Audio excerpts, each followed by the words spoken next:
Fearless. Chase. Bold.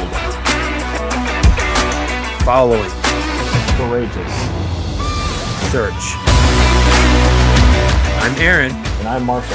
And this is Undaunted Pursuit.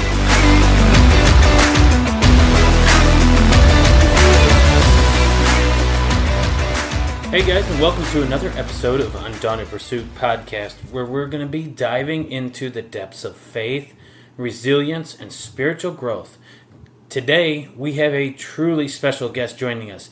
He is from Alberta, Canada, and we are honored to introduce and have pastor, chaplain, and author Barry Mossip to the podcast this week. Barry brings a wealth of experience and insight not only from his dedicated service as a pastor and chaplain, but also through his profound writing. His latest book, Conquering Shadows, Practical Tools for Spiritual Warfare, which is what the book is called, it offers a unique and thought-provoking perspective on the often misunderstood topic of spiritual warfare. His approach equips us with the practical tools to navigate and conquer the shadows that challenge our spiritual journey. So, sit back and join us as we explore Barry's insights, the inspiration behind his latest book, and the powerful message he brings to those seeking to deepen their spiritual resilience. This is an episode you guys don't want to miss. So, let's get into it.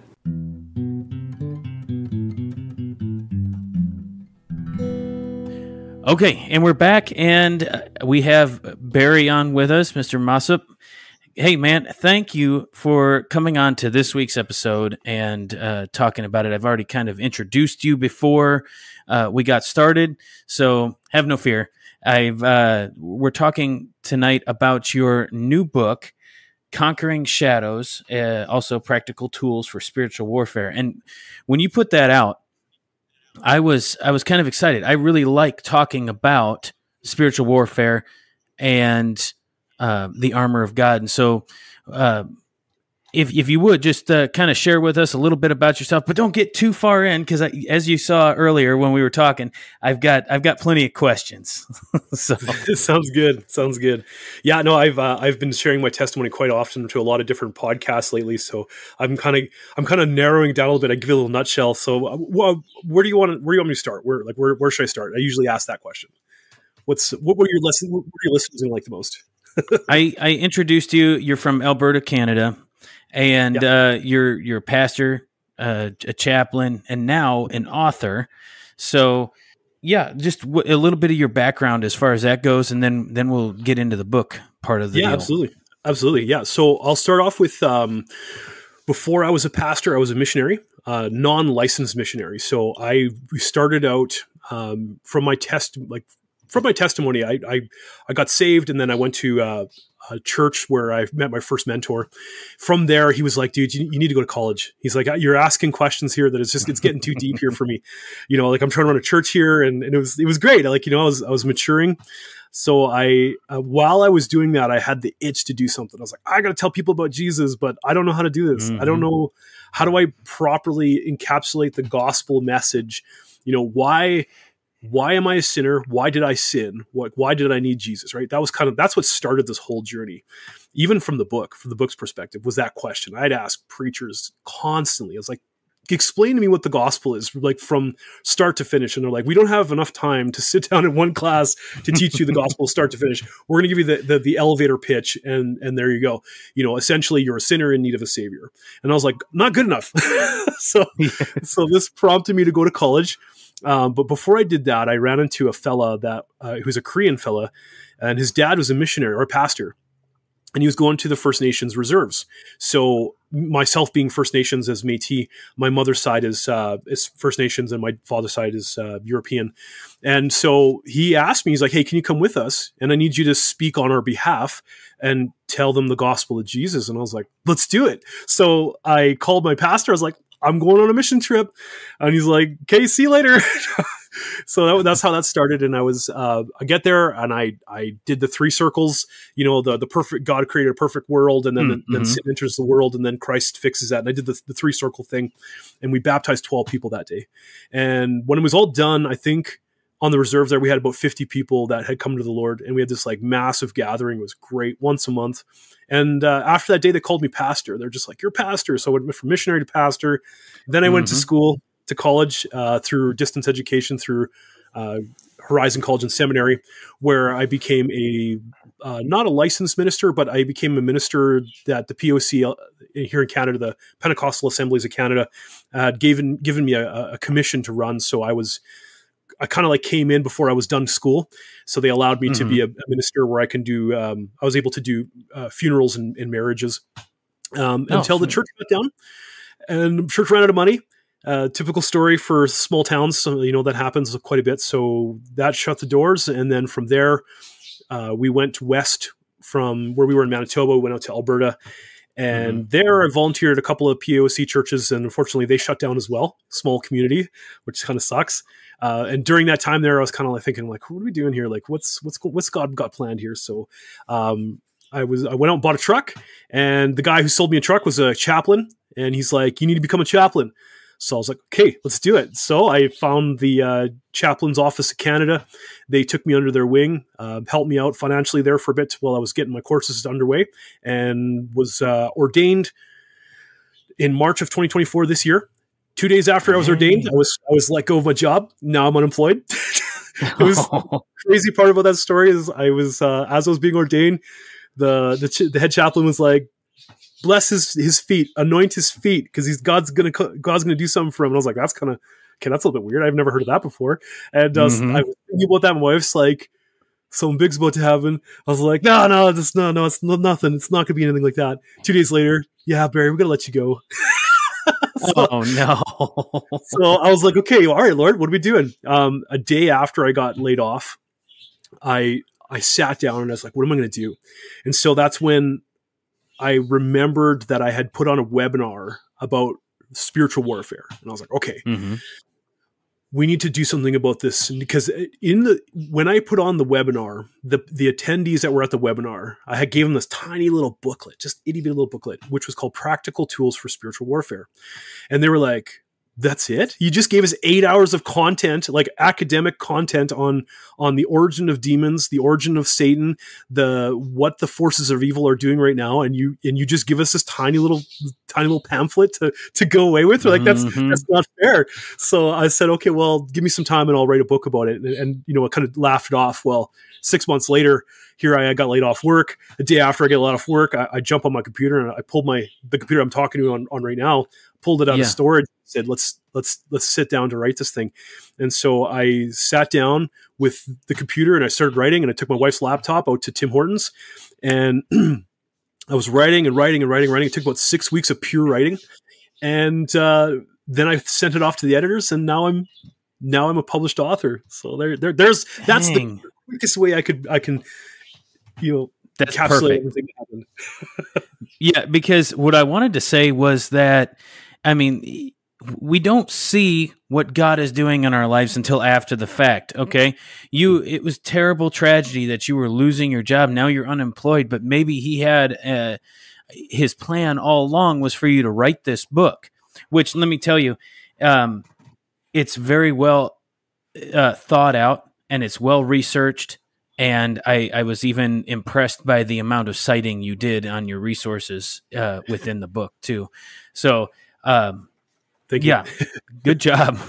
But I asked Christian to join us on this episode because this is in his wheelhouse. He loves this stuff. He loves the supernatural and the just diving down into what you're talking about in the book, especially the first 3 chapters of the book.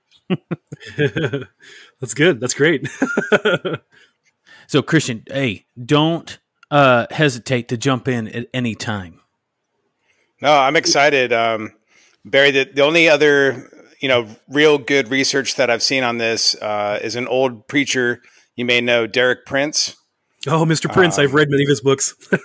Yes. So it's a fascinating topic. So I unfortunately haven't had a chance. Aaron shared a link of the book, so I'm looking forward to diving into that and seeing what you have written. But excited to talk to you tonight about it as well. Yeah, no, I'm glad I could be of assistance here or be a resource for you guys. Hopefully, I can recall the information on the fly. Well, hey, it's all good. Because the idea here is to share your new book and to share you with our audience in hopes that people will actually go out and read this. And and not only, and just because it is an intriguing subject, and Christian and I have talked about even doing on here, we're getting into the Bema seat on next week's episode, and then we're transitioning into heaven. What heaven, what we can speculate heaven looks like. So of course, it's all around the same realm of possibility. Of what we're going to be talking about tonight too. Is all that. Yeah. It's not necessarily known, but there's so much to read into it. There's so much more than just reading scripture at face value. Yeah. Yeah. And then it's interesting when you do dive into that side of things. One of the areas that when I did the webinar, I had did a deep dive into what the heavens look like. And the book doesn't quite go into great detail as the webinar does, as I do dedicate a whole section on it where if you look at Mesopotamian understanding, like that Middle Eastern area, and you understand from the way they understood the heavens, the way they understood these things like that, like Babylon and all of these locations, you start digging into their culture, and you start to see what they understood as heaven, like heaven looks like, and the spiritual realm looks like. There's a lot of correlation between what the Jews understood it as, and like early Judaism, and how you see a transformation that goes through the Old Testament as you start off with Genesis, really, which was there was the heavens first. There was the heavens, then the creation takes place, and then the universe is created.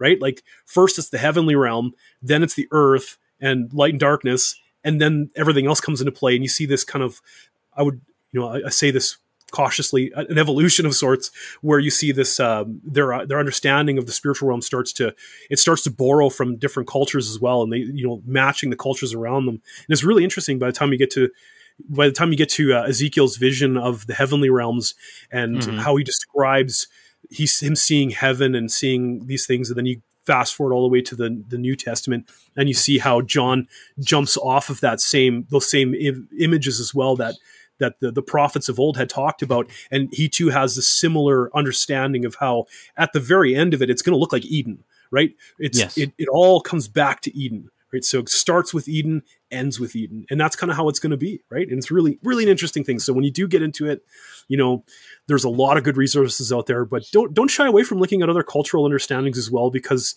it is good to get a cultural, historical understanding of other regions and how they understood it as well, because they all play together, right? At some point there's overlaps between the cultural understanding of what the heavens look like, and how Mesopotamian understanding looks at it, and how the Babylonians understood it to look like, and of course how the Jews look at it, and of course now how Christians look at it. And that's right. It's really a nice mosaic. So. Well, and then you even look at how, because this is something that I've always said is, there's a portion of that. There's a portion of what God has just interwoven to your to you, into inside of you.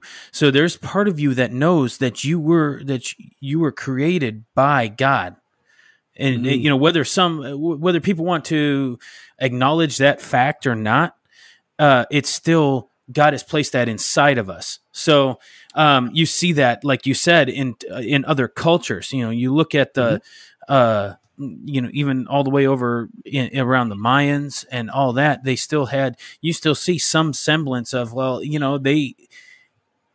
they were recognizing that something made them. They just didn't get it right in the fact that it was God. Yeah, so that is so interesting. Yeah. Go ahead. They even knew about blood and sacrifice, like those civilizations, that they saw that there was something in the blood and sacrifice that atoned with God, which is interesting. Mm-hmm. Yeah. My cousin and I got into a long 2.5 hour discussion on that. We got hung up in Genesis 3, when God essentially confronts them. And what he does out of his mercy there, he gives them loincloth, right? He gives them animal skins. And we got stuck on that one point for 2.5 hours, going back and forth on the loincloth. We couldn't even get past that point there because she brings out the depth of that, saying, we glaze over these small little verses and go, it's like, he created a cloth out of skin and clothed their nakedness and their shame. And it's like, and we carry on like, okay, cool. Next, but when you slow down and look at that, it's like, that could very well be one of the first instances of a sacrifice, exactly. That could lead into why out of the 2 sacrifices that were offered to the Lord, one of grain, one of the fattened calf that Cain and Abel had done, maybe there's a correlation between that story and why Abel was able to do the sacrifice of animal and not the grain offerings, right? Which is why maybe that's why it was accepted, right? So we got hung up on that for hours, and it was great. I loved it. But yeah, so there's just depth in that. It's amazing. Got anything else, Christian?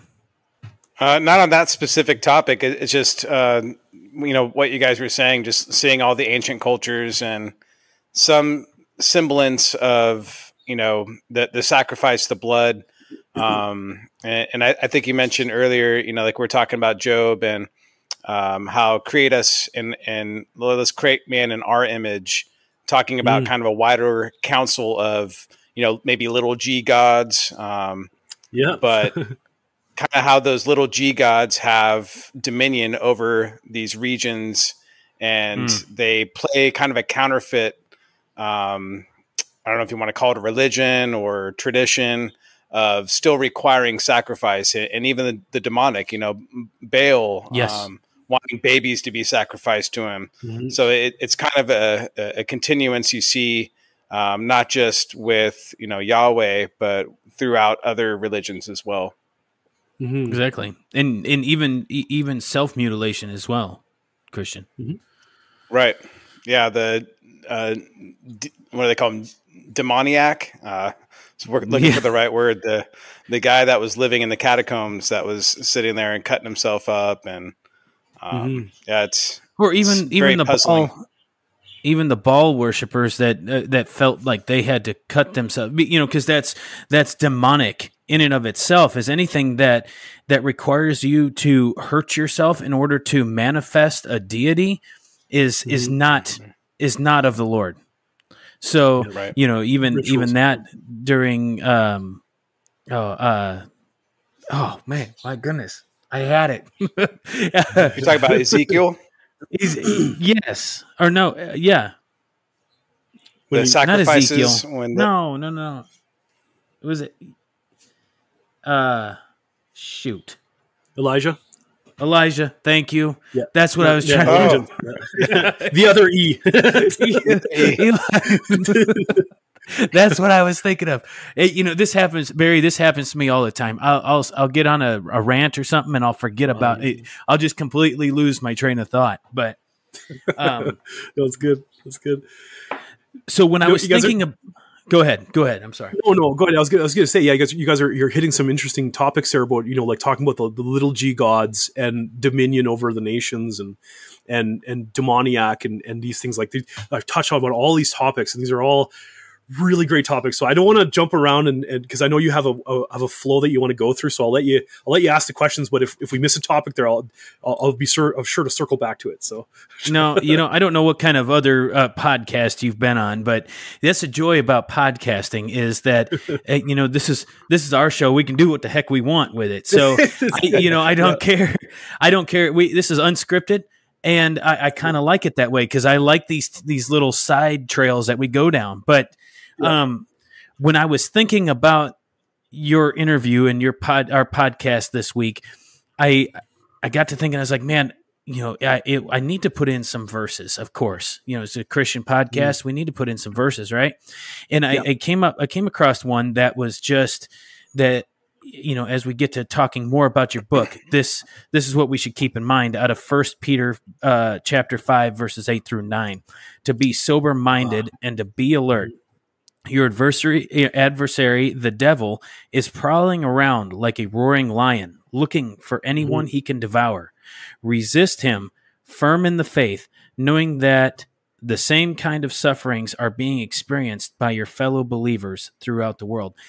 I say that all, and that I think that is a well-rounded verses to explain what you are getting at with this book and what we all as believers need to be mindful of, because it's an everyday battle. We're in a spiritual battle every day, and we're not alone in it either.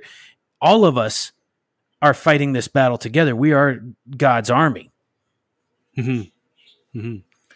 No, that's good. The First Peter is a great one. I think I cite this one in the book as well when it comes to being watchful for the adversary. The devil prowls around like a roaring lion, right? Yeah. Seeking someone to devour. And that's something that, you could tie this one to a lot of different verses, right? Because the adversary, like the devil himself, like he does do that. He sends out his minions to try to trip us up and devour us and try to keep us into submission. And that all plays back to when it comes to when you come to the power and the principalities of the air. And I do talk about this in the book, and it's in the later half of the book where we talk about the rebellion of the gods. And I structure them in three rebellions: Genesis chapter 3, Genesis chapter 6, and Genesis chapter 11. And in Genesis chapter 11 is when God divorces the nations. He gives the nations over to his heavenly council, and being the watchers. And so what happens then is they're led into darkness. Read Psalm 82, right? You're the gods. I called you the gods, and yet you've led these people into darkness. Isaiah talks about the same thing too, that the people sit in darkness. Jesus references that as well, saying the people have sat in darkness, and now they've seen a great light, which is Christ coming for the redemption process. And when you tie that all together and you bring all these verses together and you accumulate that up to what Jesus talks about, and you look at what Peter's referring to there at the end, where the devil himself, your primary adversary, is trying to suppress. He's trying to shield us, he's trying to put that bowl over the light to prevent others from seeing it, right? And to the end goal that we don't do our job, which is to share the light, be the salt and the light of the earth, to share the gospel message with the Gentiles, with the Jews, for all people, to reconcile all of the lost nations that have been lost since Genesis 10. Well, the table of nations found in Genesis 10 that happened at Genesis 11. He brings them back through the same line that happens through Abraham. The promise of Abraham through righteousness that Jesus brings about, that Jesus comes to bring about the restoration, and he brings the nations back. And that's exactly what the devil's doing. He's like, no, I'm going to put a lid on that. He's like, I'm going to try to lie to you, or try to take away your ability to be priesthood of all believers, for us to shackle the ministers, or to shackle the people, to put them down a specific pathway, or however his tactics are going to work, because he's employed different tactics for different regions and different principalities, but he does that, right? And he's trying to suppress us so that we don't get that message out there, because at the end of the day, when the fullness of the Gentiles comes in, then the end will come.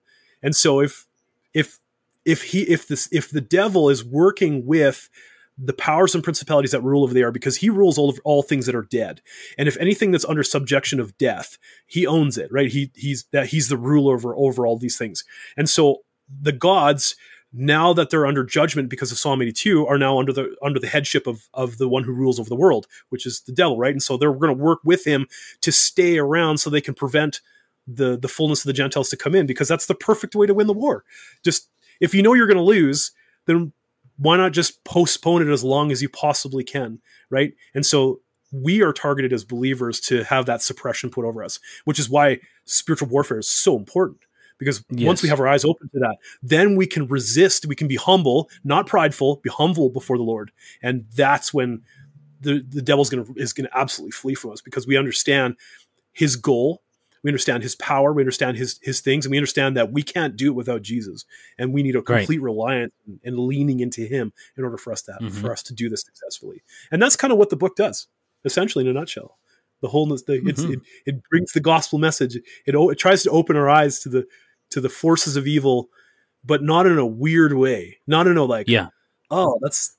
There was that new meme out there, brother, you. Not in that kind of thing. It's. I try to do this in an academic way where it's like, okay, look, there are verses here. Look at Psalm 82. Look at Deuteronomy 32. Look at what Jesus talks about. Look how he refers to Isaiah. Like all through the whole scriptures, you could find these little pinpoints, right? And it's all spiritual warfare. And it's not fair for us to say, I believe that God came in human form, that he's fully human yet fully divine, but I'll refuse to believe that the devil's out there. There it is. I was going to bring that up as soon as you stopped. Yeah. So, right? So that's it, right? Because that's where we are today. And I feel like I'm talking too much here, so I'll let you guys talk now. No, you're good. Christian, do you got anything to add? No, I was interested to hear your questions for him. Oh, well, they're just kind of he's actually kind of covering them and answering them as I without even prompting. But you're right. That's the thing, that evil exists. The devil exists, and his tactics are the same. He's not using new tactics, but here's the beauty of the whole thing is even whatever he does, God will use it for his good. Right. Yeah. Go ahead. No, I was just agreeing with you on that one. I agree with that God will he'll use everything for his gain, for his advantage at the end, for the benefit of his children. Right. There are verses that say that take solace in our sufferings. Even just going back to 1 Peter, right? Like I did a sermon on this one recently. Resist him in your faith, know that this. Okay, yeah. So knowing that the same kinds of suffering is being experienced by your brotherhood throughout the world. That suffering is second nature to being a Christian, right? That we suffer certain things of the world, and sometimes we suffer the enemy, right? And it just that's just who we are, right? But God uses that, because if we don't understand suffering on a certain level. This is interesting because I did a sermon on this years ago, and once I did this sermon, people were like, "Don't pray for me."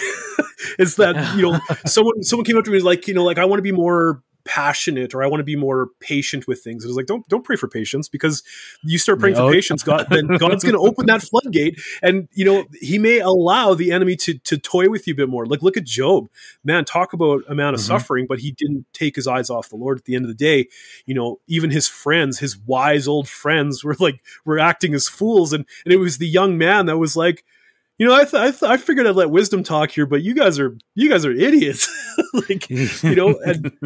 And then the God takes over, and God's like, where were you when I laid the foundations of the world, right? And so, but going back to that suffering is when we say yes to Christ, we're saying yes to suffering as well, and he uses that, and he uses those things. So when you do pray for, like, oh Lord, help me through a time of difficulty or something like that, just be prepared that he'll help you through it, but you're going to go through it, right? You're going to go through the same boats that the apostles did when the storms were raging and they thought they were going to die, and they're like, really? God's like, where's your faith? I'm with you everywhere you go, even as these things even through my unemployment. It's like I have my fridge and my freezer are absolutely full, and I can't explain it. I can't explain why my bills are paid for. Yeah, and I can't explain it. Every time I turn around, I open my bank account, it's like, wow, where'd that come from? Right. It's just because I trust him, and yes, I'm suffering. Yes, I'm not putting money aside like I should be, but I'm putting my trust in the Lord. And Proverbs 30 comes into mind, right? Don't give me riches and don't give me poverty. Give me what I need. Mm-hmm. So, for sure. Yeah. For sure. Now, I always want to check in with you, Christian. Hey, interrupt if you need to. No, man, I'm kind of I'm going down my own internal rabbit hole, because I was reading a verse in one of the Gospels, and I'm going straight through them, so I'm trying to find it. I'm finishing up Luke, so it must have been Mark, but there was a verse that jumped out to me when Jesus was talking about basically the crucifixion, his death was going to crush the devil's kingdom. Mm-hmm. And it kind of made me ponder You know, because a lot of Christians kind of say, you know, there's no more demons. There's like, they don't really acknowledge that whole spiritual warfare side in some respects. And when I read that verse, it kind of made me think more about that whole point and say, did something shift, you know, when Christ went and took the keys to death? You know, was there some kind of shift in the kingdoms of Satan and his power over us in some respects, that we don't see the kind of exorcisms or you know, casting out of evil that we saw back in the times of when Jesus was walking around? Well, and I've heard something on that, and you might be going there too, Barry, is that I'd heard that because Jesus was here and because they knew who he was, they just didn't know why he was here, why Jesus was here. So just think about the waters were just stirring in the spiritual realm, like, oh man, because they don't know anything. You know, the demons and the devil just they didn't know why he was here, so they were just trying to wreak all kinds of havoc. And that's kind of one of the interpretations that I've heard of as to why there were just more exorcisms or you know, more possessions and all that. But then again, here the other side of the coin is, do we just call them something different nowadays? Do we just call those possessions something different? Like a good example I can think of is I had a brother back in northern Idaho, and he had epilepsy and had it really bad, you know, like was permanently disabled, had seizures all the time, you know, to the point where they hurt him. He'd fall down and get injured. He was one of the strongest Christians I knew up there. And every time there was an altar call for healing, he went up, you know, totally, had more faith than any guy I've ever seen. And it made me pause and ponder, like, okay, if we see epilepsy as a demonic presence in the, you know, the Gospels, then is it still a demonic presence now? And if so, you know, I mean, I prayed for him. The pastor prayed for him. Multiple people. I mean, I prayed for him for days, fasted with him, you know, trying to get him healed, trying to get this spirit out of him. So it kind of made me pause and think more about it. You know, is there something else going on there? Or is there just an authority that we don't walk in, where we have the say to command a spirit to come out of someone?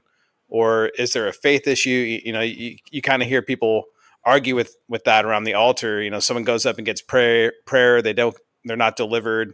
And it was, oh, you know, your faith wasn't strong enough. And I hate that. They kind of hurts my heart a little bit to hear that as a response. So I'm curious, Barry, what your thoughts are on that kind of. So I have my aunt, who's a very strong believer. And she got into a motorcycle accident when she was younger. It's like 16, I think, and hasn't been able to walk straight. She's got just absolutely destroyed. And yet, you know, that's the same thing. Like she's been to every church that's charismatic, at least anyways, that would do a altar call for prayer and you know, for healing. And she trusts that God will heal if it's within his divine will. And that's like, I talk to her about that sometimes too. I'm just like, have you ever thought about, like, you know, have we honestly prayed for you about this? And she's like, Barry, I've been to every preacher out there. Like, I've prayed for her. I've laid hands on her and prayed for her. We've done it. Right. And she's like, I'm uncomfortable with the fact that I'm going to walk like this the rest of my life because I need to trust on the Lord. And I was like, okay, well, if that's how you want to keep going with this, then that's, you know, who am I to say that, you know, your faith is strong? Cause she does believe. But on the other side of things, I had a story of a gentleman named, I'm just going to name him D, just because I don't want to give his name away. Right. He was a non-believer, and we started, and this was interesting because this is when I first kind of clicked into, as a preacher in my church, I'm trying to figure out, like, you know, how do we get revival? You know, the standard preacher would think about these things, you know, how to grow my church and whatnot. And I kept reading through the scriptures about the ecclesia and, you know, the assembly itself. And actually in my radio show, I just talked about the ecclesia a little bit. And one of the things that I discovered in that is that when you build up the ecclesia, when the ecclesia comes together to be built up, when we focus on growing believers to maturity, when we focus on these types of things, the gifts of the Spirit start to manifest more and more. And I'm not the kind of person, you read my book, it's kind of like I'm more of an academic. I'm less of yes, I'm charismatic, but I'm a reserved charismatic, a conservative charismatic. Like, I'm very, if someone says to me like, oh, well, the devil made me do it. And it's like, did he really? Like, are you, I question these things going like, are you really speaking Latin right now? Or, mm-hmm. or, I don't know what's going on here. I can't maybe this is mental illness. But anyway, so there was about 12 or 16 of us. I can't remember the exact number, but we had this disciples class. And so I was like, we're going to build up the ecclesia. We're going to do this. And so I started teaching them the basics, and I got them from basically just starting on milk, and we just started growing them and growing them. And then we started getting into deeper things. We're praying for each other. They were starting to take over the service and doing things in the service. And we started to see the church services starting to look a little bit more like the early church did, right? We were breaking bread. We had literally had tables out, and we would sit at the table, and we'd have a dialogue. We would break bread together. We would share in each other's burdens and successes. There'd be teaching moments. And it was great. And one day, a lady came up asking for prayer. And she's like, I need prayer for my family. So I'm like, all right, disciples, get on up here. We're going to do this. And so we got up, we surrounded this lady, and we started praying for her. And I was walking around the crew, and I just happened to lay my hands. I touched Dee's. You probably edit that. Sorry, touched Dee's shoulder. No last names then. Yeah. Yeah. So I touched his shoulder. And I started praying for her. And I was like, I'm praying for this lady. And then then the service carries on, right? And for the rest of the day and the rest of the week, I was oblivious to what was going on. I just thought, hey, this is a normal service. I'm just going to preach the message. And I preached the message and went home. Things were great. I started my next message. And then he calls me. He's like, hey, man, can we go for coffee? And I was like, yeah, let's go for coffee. And so we sit down and we start talking about, we start talking about his faith. And at this point, like, I knew he was not either a non-believer or he was just starting to become a believer. And that's when he confided in me and saying, hey, I was a non-believer until last Sunday. That's like, okay, well, thank you for sharing. We're going to get you baptized now. And so we started planning for baptism. And he said, the reason I became a believer was that night I went home, like when we were praying for this lady. What you didn't know is that I've been dealing with an ear infection, and it had red lines going down. And he had blood infection. And it was really bad. And he was going to start antibiotics. He was going to go to the doctor that day and get antibiotics and stuff like that. And so he had sat down with his girlfriend. And after we prayed, he sat down and he turned to his girlfriend. He's like, can you look at my neck and my ear? And she looked over and she's like, what's going on? Like, it looks perfectly normal. Like, what happened? And like, not 5 minutes before, it was red and swollen and nasty, and he couldn't hear out of it. He could hear clearly. His infection was gone. His ear was completely restored. And in that moment, he was like, okay, God's real. And he heard the message that day, and that message happened to have a gospel-centric message. And he believed that Jesus was real. And at that point, and then we sat at the coffee shop together. A couple weeks later, I baptized him in a hot tub. Like, it was, and that guy is so on fire for Jesus right now. The last time I checked in with him, 2 years ago, he's just on fire for Jesus. And yet, so I can look at my aunt and say, you've been asking for prayer for so long, and yet God didn't do it. And then this guy, Derek, just gets healed just without asking for it. I didn't even know. I didn't even pray for him. I wasn't even praying for him, but it was just, and it, sometimes God just doesn't make sense, right? That sometimes these things happen. And should we look at I know that your question was more along the lines of there was an epileptic spirit in some people, and especially in the days of the Bible, and maybe they didn't quite understand mental disorders and things like that. And if you want to take it from a scientific perspective, like Jesus, maybe there was an influence to what was going on to that child, and there was a spirit. It does say that in the scripture, and we believe that that's true. And you can look at it from this perspective as well, is that maybe there was a spirit in there that was triggering these events, that was influencing the events of his brain to be triggered in a certain way, that he was causing epilepsy, and he got cast into the fire, and he was just a terrible instance for this kid. And what Jesus does is he cast out that spirit that was causing the epilepsy. But at the same time, Jesus had a way of he restoring the body as well. So not only did he get rid of the thing that was he got rid of the root cause of what was going on, he restored the damage, and he corrected the brain to the point where it rewired the brain so that epilepsy was no longer an issue, right? So that's kind of, I look at it from that perspective, because, and I'm going to go on a little bit of I'm almost done with this thought as well, but there was a, there was, I remember recently that there's a reason, the reason they don't correct blindness in people that are older age, because they can't accept it, because for whatever reason they can correct sight, but the brain is just too overloaded with the information, which is why they do it on children and not adults, because the adult has lived their entire life on different senses that eventually there's a high probability that their eyes will just shut off, like they just won't work anymore, because the brain can't interpret all the new information that's coming in, and it just drives them insane. And so they just do it on children, because it's easier for a child to grow into sight than it is for an adult to try to grow into a new sight. And then I think about the old man who Jesus healed.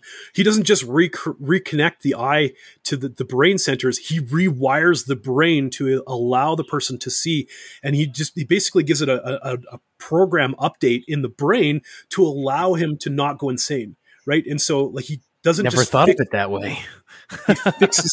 he fixes all the connections in the brain as well. And so that I use that same logic when it comes to, if there is a spirit of epilepsy that was going on in this kid that Jesus heals, is that he doesn't just kick the spirit out and it's like, okay, epilepsy gone. It's he rewires his brain to remove all of the damage that the epilepsy was doing, right? And that spirit could have been just in there, just flicking a neuron every once in a while, causing this thing to happen. And that's what was going on, right? It's just another way to look at it, right? And so that's my perspective on it, is that I will pray for people who are not restored.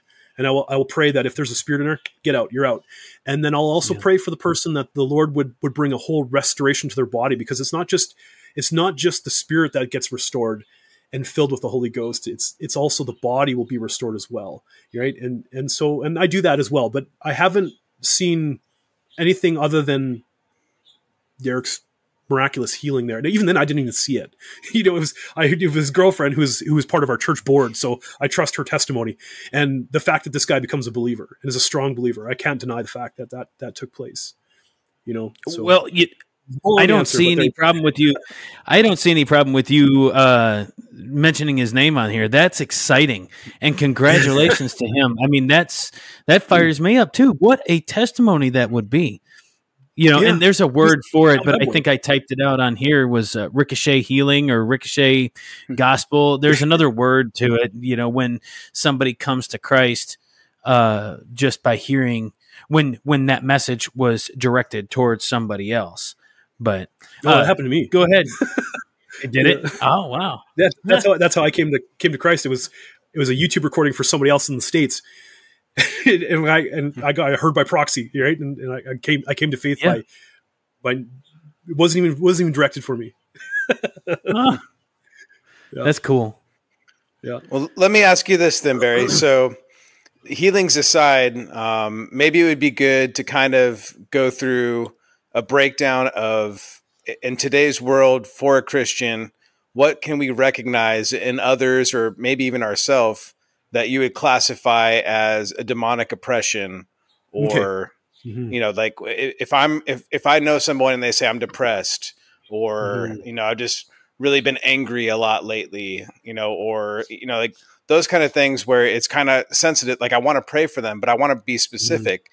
And if it's demonic presence that needs to be cast out, then we should be able to diagnose, in today's society, hey, what you're dealing with is demonic. This is how we have to address it, versus, well, you just need prayer. You know what I mean? Yeah. That's so interesting. One of the reasons I started writing this book too, not only was it because of all the other circumstances, like there are so many little footprints along the way, but one of them was a fella that I met. He's a Muslim. He's a Muslim scholar. And he said he went to multiple churches. This was 6 years ago or so. He went to multiple churches here in Canada. and he was so sure that he was being attacked by some sort of demonic force. He was under some sort of attack of some kind. And he was seeking assistance from the church. And he went to Catholic churches, he went to Protestant churches, didn't matter. He went everywhere. He talked to pastors all over the place. And all they did was like, yeah, you need prayer. I'll pray for you. Or you need to go see a doctor, to get yourself cleared and things like that. And they just brushed it off. They didn't even take the time to figure out what was going on to it. And when after I met him through an acquaintance of mine, we became good friends, and we're still good friends this day. Although he hasn't come to Christ, he's definitely seeking. He said that he's like, man, if I would have known you 6 years ago and you would have told me what you know about the demonic forces today, and if you would have taught me the way that you're teaching me now, he's like, I would have been a believer 100% because you would have set me free. And so to answer your question, when we look at it, because that was one of the questions I come up with too, which was, how do we identify, how is it that Satan can be so hidden in our culture today that we could walk around and be like, we're not seeing manifestations of spirits. We're not seeing these things, like they're hiding in plain sight. And how is it that we can identify what's going on? And it came through revelation when I was talking with a brother of mine who is a believer, and yet he came to me under he was not the same person. That was one of the first instances I had seen recently of someone who was under some sort of what I had called previously would have been demonic oppression or demonic depression, something along those lines for Derek Prince's understanding. And he came to me, and it was as if I was looking at a drunk man. He was under the influence of something else, and I recognized it. It scared me. And I was like, dude, what is wrong with you right now? And like, I prayed for him. And then that night I prayed for him, and then he left. He went home, and they called me the next day, and he's like, hey, was I at your house yesterday? And I was like, yeah, you were at my house yesterday. And so he goes on to share the story of what happened was for the last 2 weeks prior to him coming to my house, he had no recollection of an entire 2 weeks. He was in a psych asylum and everything. Like, he thought he had killed his father. He had hallucinations. And he wasn't even doing drugs or drinking or anything like that. He was just as if he was out of his mind. And he came over, and I prayed for him, and then he left, and he went home, and then he walked in the door, and he's like, hey, honey, how's it going? Where have I been the last 2 weeks? And she's like, what is wrong with you? So they worked it out, and they're good there. And that got me on the road to thinking, like, what's going on, and how can I look at this? And from that, I did another deep study into demonic possession.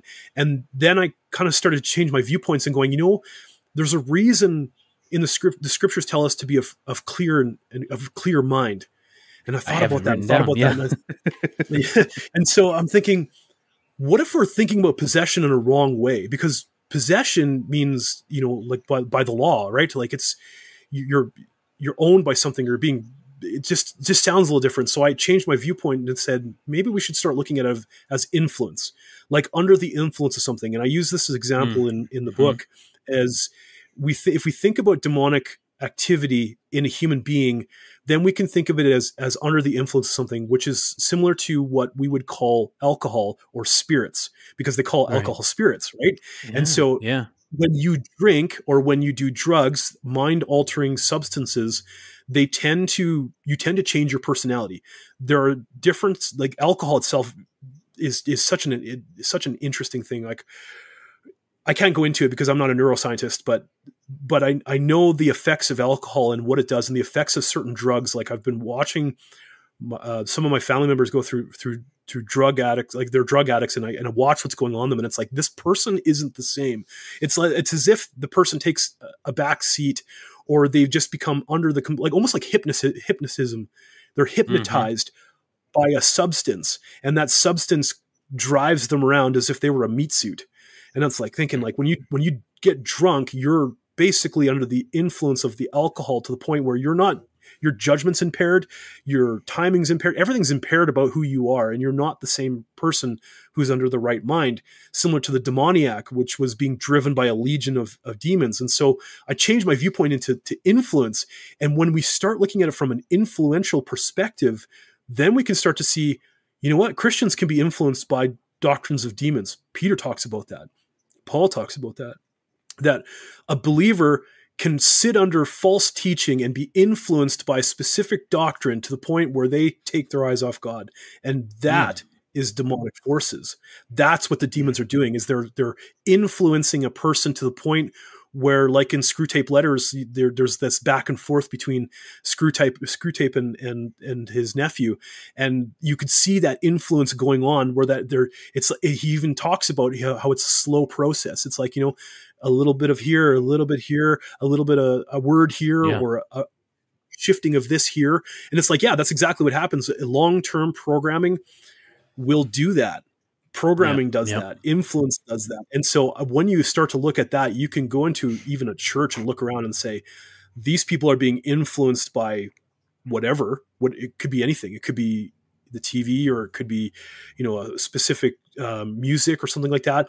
And it's altering their lifestyles to the point where they just don't see the truth anymore. And they're absolutely under the influence of a demonic force, to the point where they're on autopilot now, where they just go to church Sunday to Sunday, and on Monday they go back to work, and they're just like autopilot's back on, right? They may be set free for a day, and then they're gone again, right? And so that's how I look at demonic influence these days.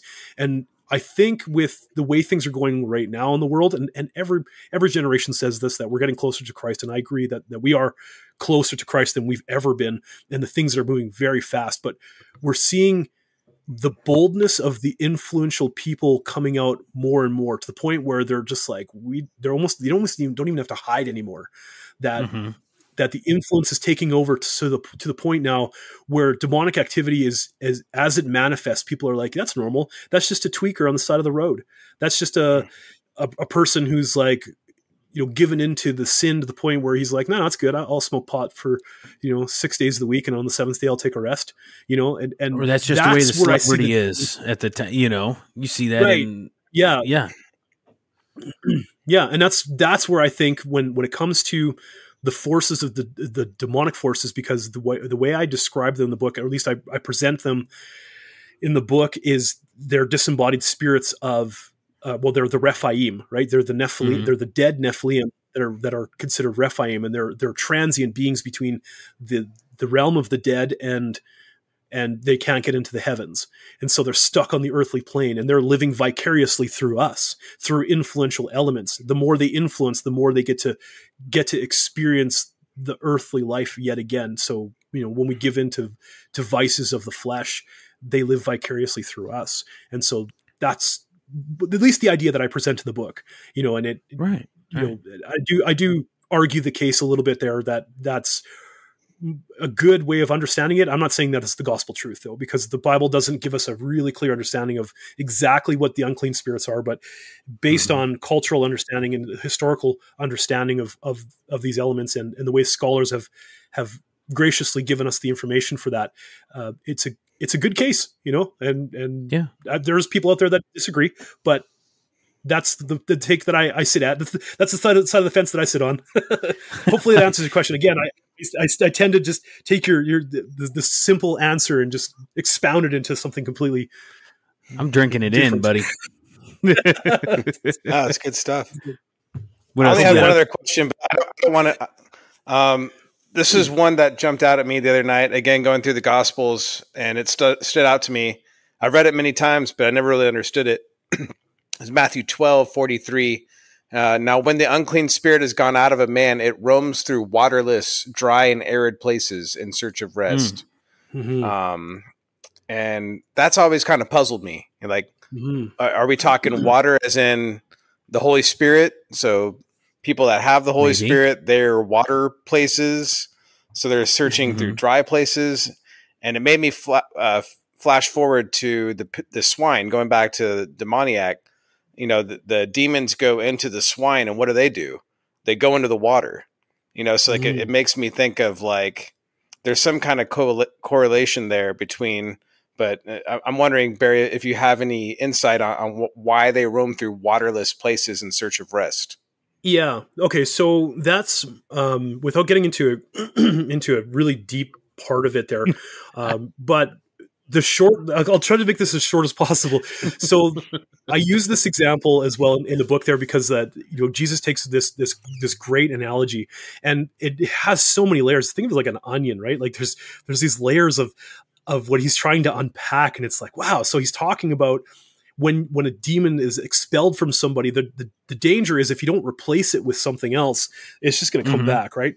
And so when he's talking about when it passes through the waterless places there, it's very similar to when the Exodus took place, that the people leave Goshen, which is it's a lush, beautiful place in Egypt. They cross through, they go to Mount Sinai, they receive the commandments, they receive the laws, and they start their journey. And then when they fail and the generation is lost, they're forced to walk through the waterless places. They're forced to walk through the wilderness where fresh water wasn't abundant. In fact, they had to carry a rock with them that gushed out water so that they could survive, because that location that they were in is comparable to to Shiloh, to death. And that's what there's a lot of similarities to the Old Testament understanding of Shiloh, death, the place where dead things go. Like when the sacrifice takes place, when the sin offering is laid upon the goat, it's sent into the waterless places. It's chased all the way out into the wilderness for Baal, or for what's the god's name there? The Bahamut, I think is his name. It's the demon. Ashra, yeah. Oh, not Ashra. Yeah.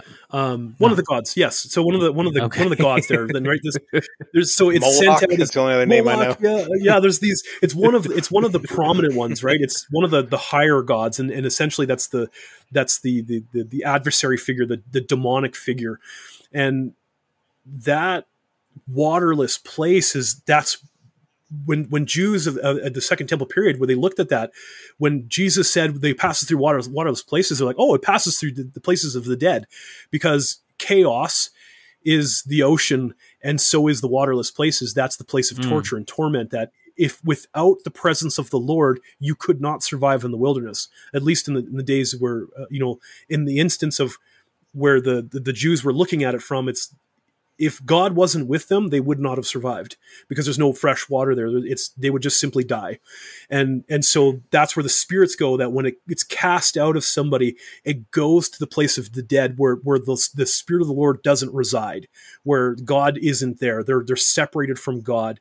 And so that's just another imagery that Jesus uses of similar to when he gives the parable of Lazarus and the rich man, that the chasm that separates the two, the one side is the dry, waterless places where he's constantly in pain and torture, and I thirst, right? There's this longing for the thirst, and on the other side of the chasm is Abraham's bosom, prior to Jesus is descending into the depths and then ascending on high, when he brings those in Abraham's bosom into his presence, where he goes back to Paradiso, or the garden. He brings them to a lush place where there's water and there's life and it's teeming, and it's a parallel to the hell, right? And so hell is this waterless place, and so when a demon's cast out, it's sent back into the realms, the depths of death, and it's a place where it's so uncomfortable that it's going to gather together its brothers and sisters that are stronger than it, and it's going to come back and it's going to try to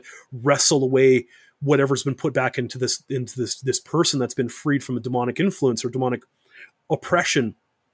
And so if we feel the Spirit of God in that place, then the Holy Spirit, nothing's greater than God, right? There is one Elohim who's above all others, right? There is one God who's above all other gods, and he's greater, right? There's none like him.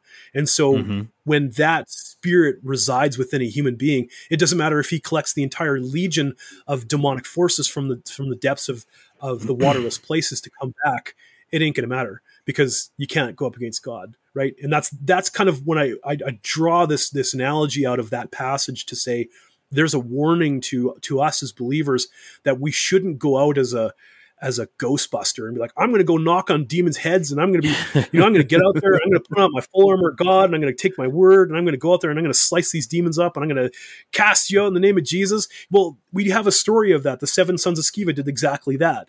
And the demons just looked at him and were like, I know Paul, I know Christ, I know all these. Who are you? Like, and they got beat up, right? And so it's a warning. Naked and afraid.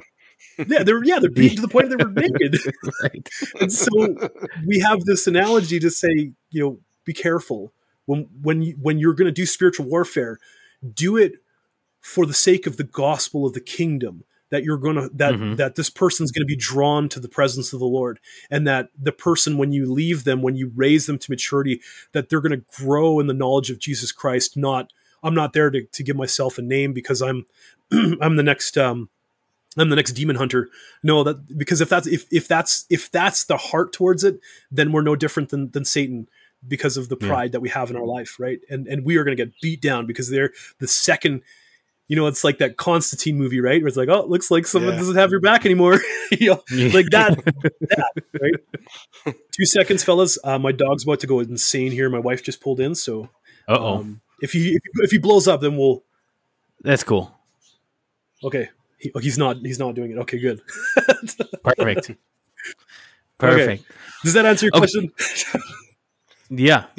Thank you. It's good to get some additional context on that. Yeah.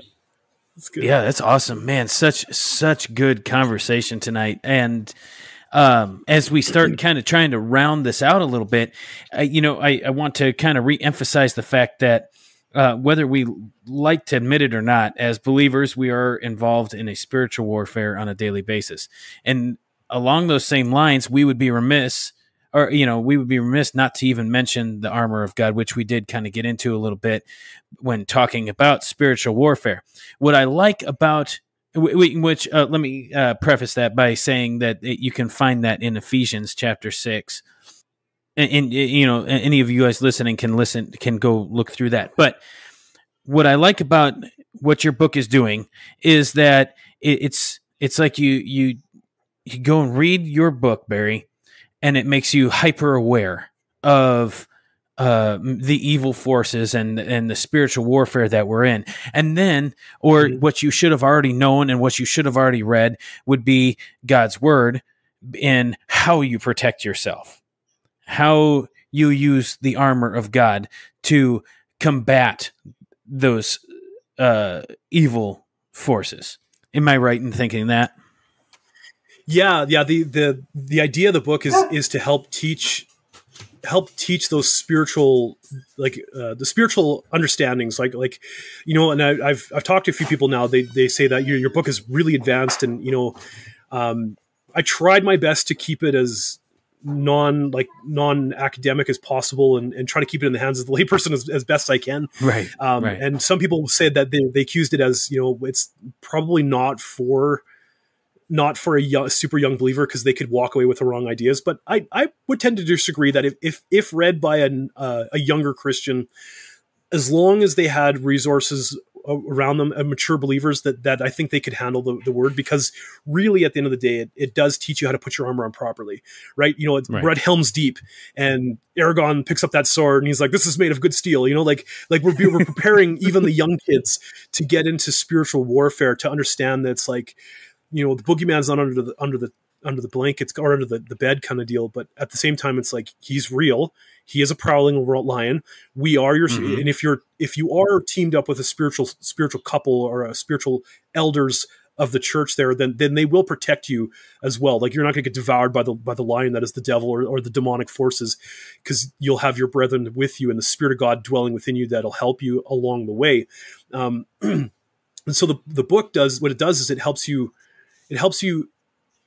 understand why sin entered the world, why chaos is here. Like, why do good things happen?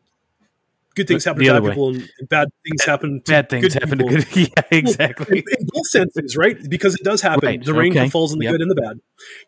And there are things that happen, and it's so like chaos reigns, and it's like, why does chaos reign?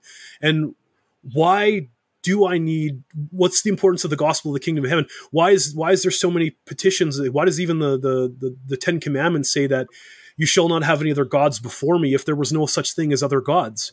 Right? Like, why would you prohibit someone from worshiping an idol if an idol is just a hunk of worthless wood, when there isn't anything behind it?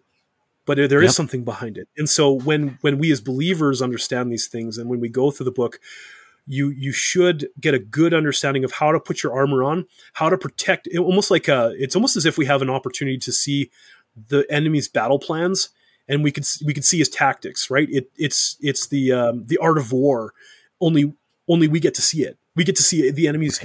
We get to see his entire plan. When you're playing football, we get to see the opposing team's his entire playbook. We got it all, and so now we can help protect ourselves against these things. And that's what the purpose of the book is twofold. One, to edify the believer, to help them understand who the enemy is, how to protect yourself against the enemy, some of the tools that you can use that are practical to it. And at the same time, understand the gospel message. So that way, when you do share the gospel, you're not just saying, yeah, hey man, did you hear about Jesus? He's a cool guy. Eh? He's the spirit in the sky. But more like, did you know that when Adam and Eve fell, that the Satan figure became the Lord of the dead, and you're not guilty of Adam's sin?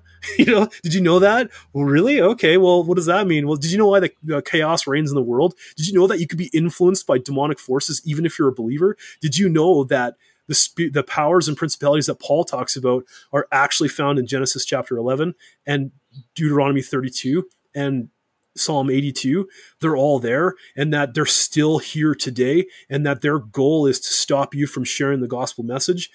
Like that's what the purpose of the book is. It's like a Swiss Army knife of, you team this up with your Bible and you search the scriptures. And I really hope that your listeners do that if they do get the book, that you don't just read the book and say, yeah, I got a manual on exorcism now, I'm going to go do it. But to take this and as you read it, you're like, get chapter 1, you're like, man, I got to go back to Genesis and see if he's telling me the truth. In Acts chapter 17, verses 10 through 15, be a noble Berean, be one who accepts the word, and you're like, oh, this is so good. I'm going to now go to my Bible and I'm going to see if what Barry is telling me is the truth. And if it's the truth, then I'm going to put it in my heart, and I'm going to put that helmet of salvation on. I'm going to put on that belt of righteousness. I'm going to throw on the breastplate of righteousness and the shoes of the gospel. And I'm going to grab the word as a sword, and I'm going to be able to cut through not only flesh but spirit and win souls for Christ. And that's what it should do. And if it doesn't do that, then I failed as my job as an author. Then I'll have to write version 2 of the book. Yeah, real quick though, before we go, and you had mentioned something just a second ago about how even as believers we run the risk of being influenced by the evil one, and but there is something to be said that we do have a level of protection from God. Oh yeah, as believers, 100%. we do have a level 100%. of protection. Right. I just wanted to see. Yeah. I wanted to see where you stood on that. That if you weren't so hard, No. That there's 100% the Spirit of God. Like I said, even if you're filled with the Spirit of God, then the forces of darkness can't live in you. You can be influenced by doctrines of demons, right? Like you can be doing that. That Paul talks about that. He tells Timothy that, in the end days that there'll be a great falling away from the faith, that people are going to go to and fro, and they're going to, Jesus talks about that, I think. and they're going to listen to the forces of darkness, thinking that this is the truth. Right. And we can be influenced. It's no different than, I could be a believer today, and I could fill this Slurpee cup up with vodka and down that whole thing and be just absolutely wasted out of my mind, right? Under the influence of alcoholism, and I'll be out of my mind. And I'm still saved. Right. Should I do that? No, I don't believe that we should do that at all. I think we should keep our minds free of anything that would alter our mindset to the point where we're under the influence of something else. And that's the same thing that goes with other beliefs and teachings out there, that if we apply Acts chapter 17, verses 10 through 15, a noble Berean approach is that if you hear something and you listen to it and you're like, you know what, that does sound a little strange, I'm going to look at my Bible and verify that what's going on here. And if the Spirit and the Word tells you that it's different than what you heard, if you're reading something, it's like, hold on a second, this isn't in my Bible, the teaching I just heard isn't there, well, then discard it, get rid of it, right? Yeah. Don't absorb it. But if you don't do that, if you don't listen to the Spirit, if you don't listen to the Word, and all you do is listen to a pet preacher that may be under the influence of demonic forces, then you too could be led astray, and that could lead to some pretty dire consequences.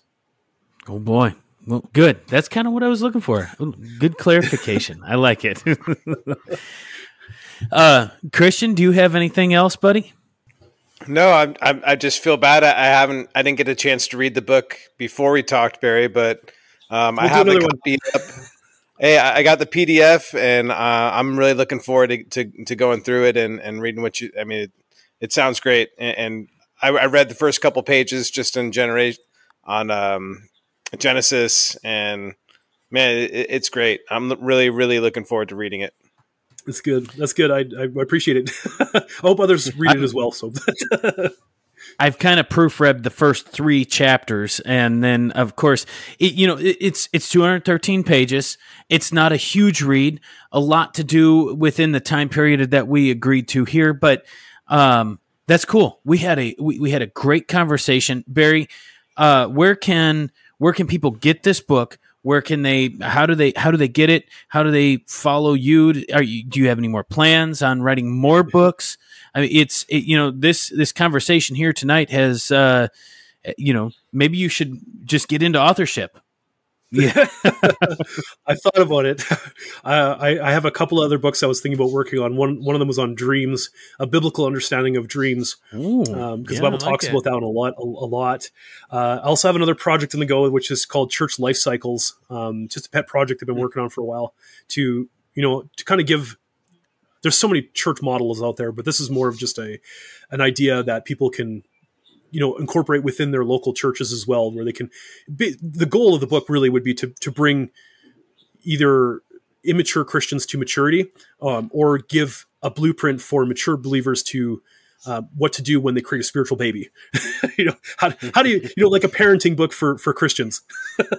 And then where people can find me.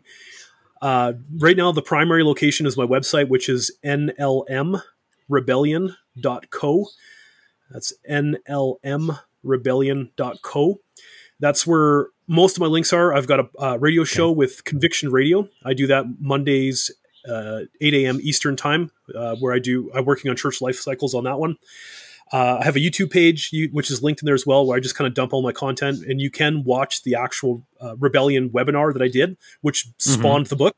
So I do go into some great detail. If you like hearing me talk for 8 hours, away you go. What other things am I doing? I'm thinking about maybe putting on a masterclass for this content to train the trainers. Sweet. So, I mean, pray for me.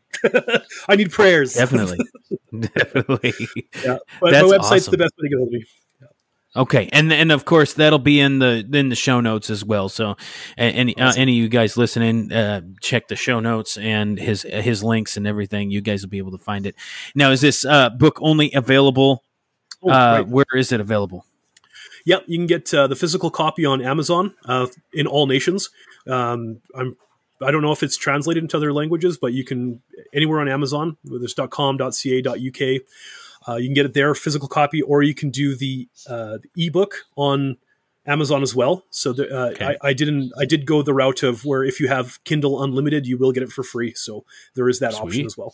Yeah, cool. And of course, I do want to put this out there as well for any of your listeners as well.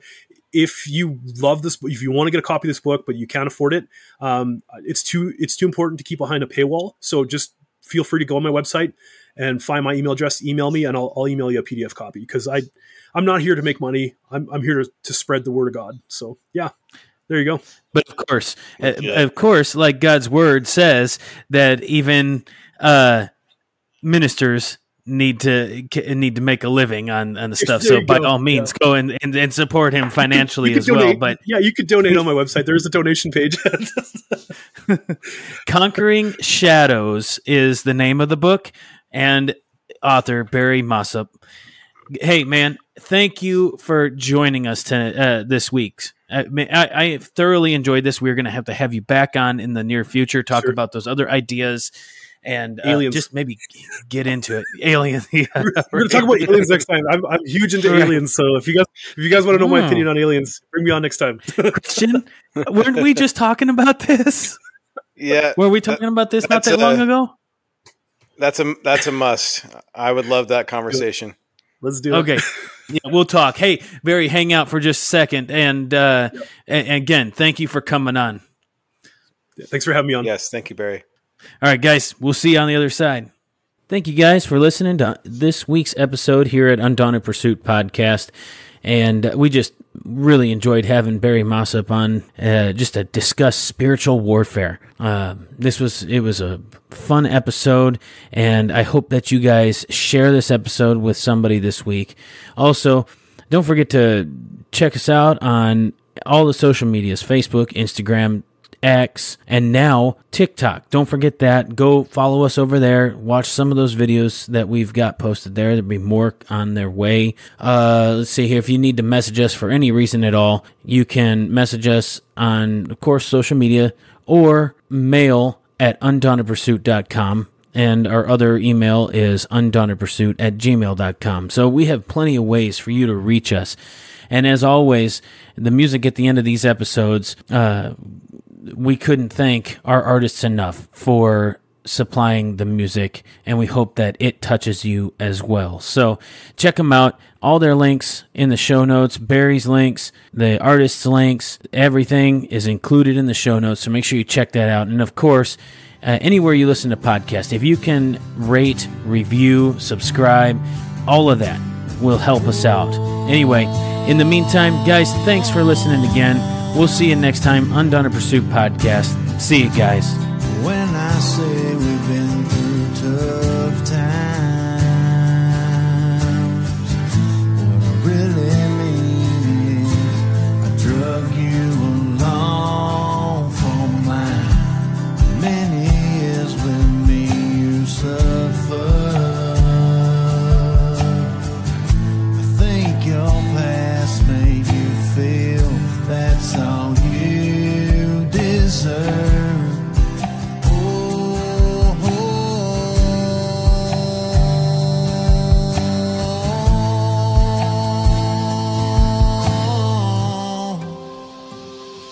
I was bright-eyed and bushy-tail, driving down a paved road straight to hell, and I was taking you there with me.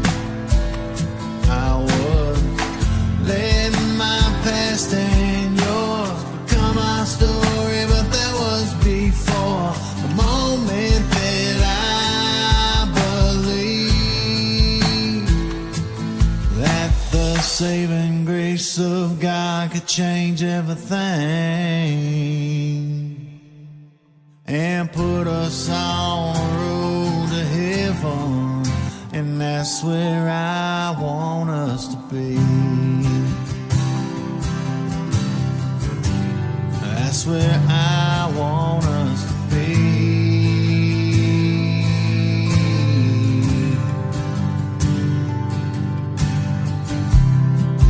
I was supposed to leave you. Looking back, I guess I was. But it was down the road to nowhere. And I thank the Lord each day for finally waking me up.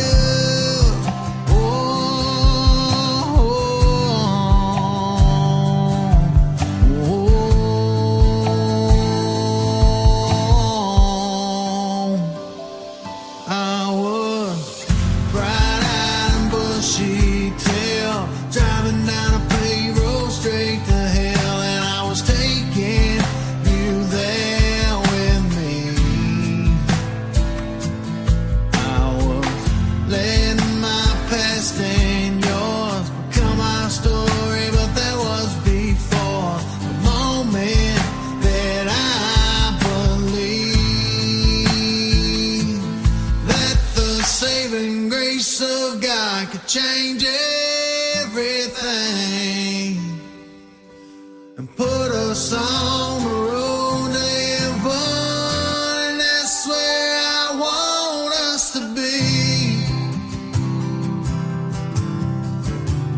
That's where I want us to be.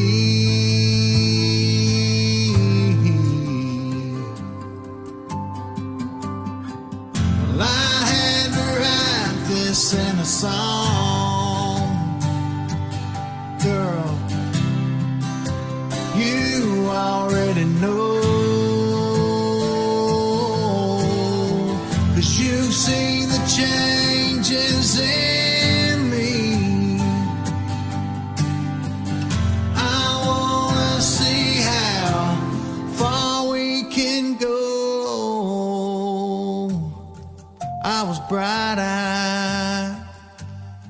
bushy tail.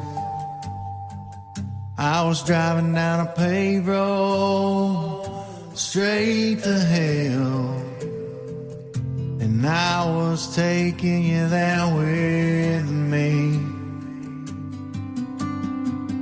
until the moment that I believed the saving grace of God could change everything and put us on that road to heaven. Put us on the road to heaven, and that's where I want us to be. That's where I want us to be.